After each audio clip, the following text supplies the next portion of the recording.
ദുരന്തത്തിൽപ്പെട്ട മധ്യപ്രദേശിൽ നിന്നുള്ള ആളുകളെ രക്ഷിച്ചു എന്ന വാർത്ത കൂടി ഇപ്പോൾ വെള്ളൂർ മലയിൽ നിന്ന് വരുന്നുണ്ട്. സുജയ പാർവതി തയ്യാറാക്കിയ ഒരു റിപ്പോർട്ട് കൂടി നമുക്ക് കാണാം. വെള്ളൂർ മലയിൽ നിന്ന് സുജയ പാർവതി.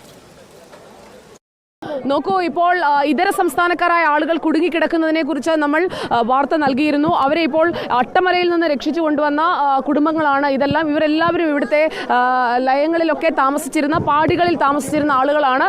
അവരെയാണ് കുറേ ആളുകളെ കാണാതായത്. കുടുങ്ങിക്കിടക്കുന്ന 300ഓളം ആളുകളുണ്ട് എന്നാണ് നമ്മൾ മനസ്സിലാക്കുന്നത്. ഇപ്പോൾ എനിക്ക് ചുറ്റും ഇവിടെയുള്ളത് നമുക്ക് ഒറ്റ നോട്ടത്തിൽ കാണാൻ കഴിയുന്നത് ഒരു 50 പേരെയാണ്. 50-ലധികം പേരെ ഇപ്പോൾ പുറത്തേക്ക് എത്തിക്കാൻ കഴിഞ്ഞിട്ടുണ്ട്. വോളണ്ടിയേഴ്സും ഒപ്പം സൈന്യവും എല്ലാം ചേർന്നുള്ള രക്ഷാപ്രവർത്തനമാണ് നടന്നുകൊണ്ടിരിക്കുന്നത്. ഇപ്പോൾ അവരെ ക്യാമ്പുകളിലേക്ക് മാറ്റണം. ഇവർ മധ്യപ്രദേശുകാരാണെന്നാണ് ഞാൻ മനസ്സിലാക്കുന്നത്.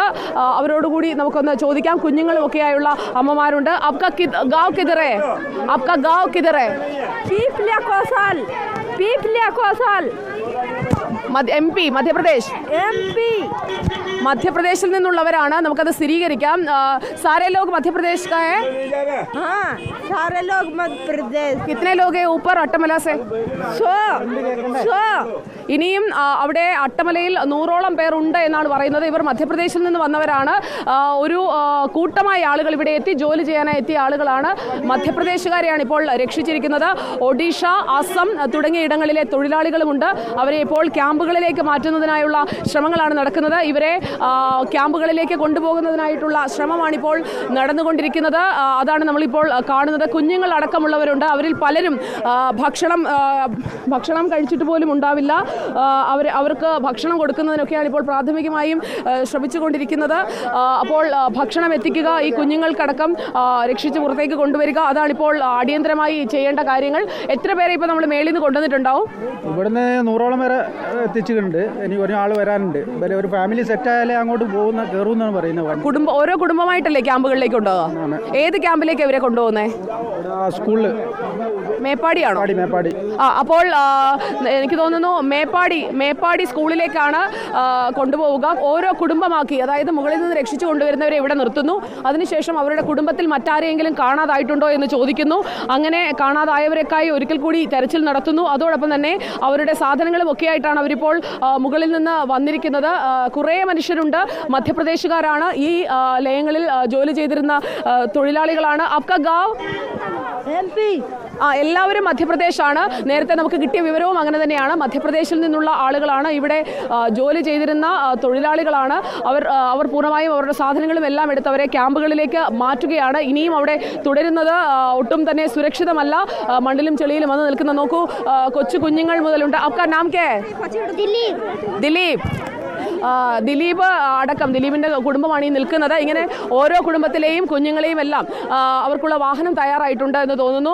ഇവരെ കുടുംബമായിട്ടല്ലേ വാഹനങ്ങളിലേക്ക് കുടുംബമായിട്ടാണ് വാഹനത്തിലേക്ക് കയറ്റുന്നത്, മിസ്സായി പോകാതിരിക്കാൻ വേണ്ടിയിട്ട്. ഇപ്പൊ ഈ കുഞ്ഞു മോൻ എല്ലാവരും ഉണ്ടെന്ന് ഉറപ്പിച്ചോ? അവരുടെ ഒരാളും കൂടി വരാനുണ്ട് എന്നാണ് പറയുന്നത്. അതുകൊണ്ടാണ് ഇവർ വെയിറ്റ് ചെയ്ത് നിൽക്കുന്നത്. ഈ കുടുംബത്തിലെ ഇപ്പൊ നമ്മൾ ദിലീപിനെ കണ്ടില്ലേ? ദിലീപ് എന്ന് പറയുന്ന ഈ കുഞ്ഞു മോന്റെ വീട്ടിലെ ഒരാളെ കൂടി കിട്ടാനുണ്ട്. അതുകൂടി വന്നതിന് ശേഷമായിരിക്കും ക്യാമ്പിലേക്ക് മാറ്റുക. അതിനായിട്ടുള്ള ക്രമീകരണങ്ങളൊക്കെ ഒരുക്കിയിട്ടുണ്ട്. ആംബുലൻസുകളൊക്കെ നിർത്തിയിട്ടുണ്ട്. എല്ലാവരെയും, കൊച്ചു കുട്ടികൾ മുതലുള്ള എല്ലാവരെയും ഒന്നിച്ചു ചേർത്ത് ക്യാമ്പുകളിലേക്ക് മാറ്റുക. ഇവരെ ഇപ്പോൾ കൊണ്ടുപോകുന്നത് മധ്യപ്രദേശിൽ നിന്നുള്ള ഇവരെ കൊണ്ടുപോകുന്നത് മേപ്പാടി സ്കൂളിലേക്കാണ്. മേപ്പാടി സ്കൂളിലെ ക്യാമ്പിലേക്കാണ് ഇവരെ കൊണ്ടുപോകാൻ പോകുന്നത്. അതിനുള്ള ക്രമീകരണങ്ങളൊക്കെ ഇവിടെ ഒരുക്കിയിട്ടുണ്ട്. ആളുകളെ അട്ടമലയിൽ നിന്ന് രക്ഷിച്ചു കൊണ്ടുവരികയാണ്. അവിടേക്ക്, ആ പാതയിലേക്ക് അവിടെ ഒരു ചെറിയ തടിപ്പാലമാണ് ഇപ്പോൾ തൽക്കാലത്തേക്ക് ഇട്ടിരിക്കുന്നത്. നമ്മൾ ആ പ്രദേശത്തേക്ക് പോവുകയാണ്. ഇപ്പോൾ 50-ലധികം പേരെ ക്യാമ്പിലേക്ക് പോകാനായി തയ്യാറാക്കി നിർത്തിയിരിക്കുന്നു. ഓരോ കുടുംബത്തെ വെള്ളാർ മലയിൽ നിന്ന് രക്ഷിച്ച് ഇപ്പോൾ ക്യാമ്പിലേക്ക് മാറ്റിയിരിക്കുകയാണ്. സുജയ പാർവതിയാണ് വെള്ളാർ മലയിൽ നിന്ന് അതിഥി തൊഴിലാളികൾക്കൊപ്പം ചേർന്നത്. മധ്യപ്രദേശിൽ നിന്നുള്ള അതിഥി തൊഴിലാളികൾ കൂടിയാണ്. അവർ അട്ടമല ഭാഗത്താണ് കിടന്നത്. ഇന്നലെയും നമ്മൾ അട്ടമല ഭാഗത്തു നിന്ന് കുറേ ആളുകൾ നമ്മളെ വിളിച്ചിരുന്നു. അവർക്ക് ക്യാമ്പിലേക്ക് മടങ്ങണം എന്നാണ് പറഞ്ഞത്. പ്രത്യേകിച്ച് അന്തരീക്ഷം മോശമാവുന്ന സാഹചര്യത്തിൽ അവർക്ക് ഭയമുണ്ട് എന്ന് നമ്മളെ വിളിച്ചു പറഞ്ഞിരുന്നു.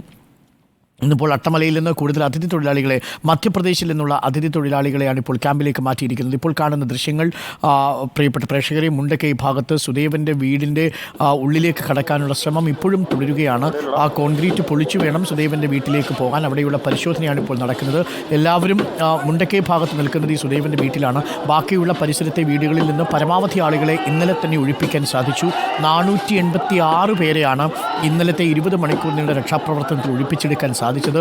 125ഓളം മൃതദേഹങ്ങൾ ഇന്നലെ തന്നെ കണ്ടെത്തി. ഇപ്പോൾ ഏറ്റവും ഒടുവിൽ ലഭിക്കുന്ന വിവരമനുസരിച്ച് മരണസംഖ്യ 150 കടന്നിട്ടുണ്ട്. 200ഓളം ആളുകളെ ഇനിയും കണ്ടെത്താനില്ല എന്നുള്ളതാണ് ഏറ്റവും പ്രധാനപ്പെട്ട കാര്യം. കണ്ടെത്താനുണ്ട് എന്നുള്ളതാണ് ഏറ്റവും പ്രധാനപ്പെട്ട കാര്യം. മിസ്സിംഗ് ആണ് 224 പേർ. അവരെവിടെയാണെന്ന് ഒരറിവുമില്ല നമുക്ക്. വലിയ വ്യാപ്തിയുള്ളൊരു ദുരന്തമാണ്. ആ ദുരന്തഭൂമിയിൽ നിന്നാണ് ഇപ്പോൾ പ്രേക്ഷകരിലേക്ക് വിവരങ്ങൾ എത്തിക്കുന്നത്. മരണസംഖ്യ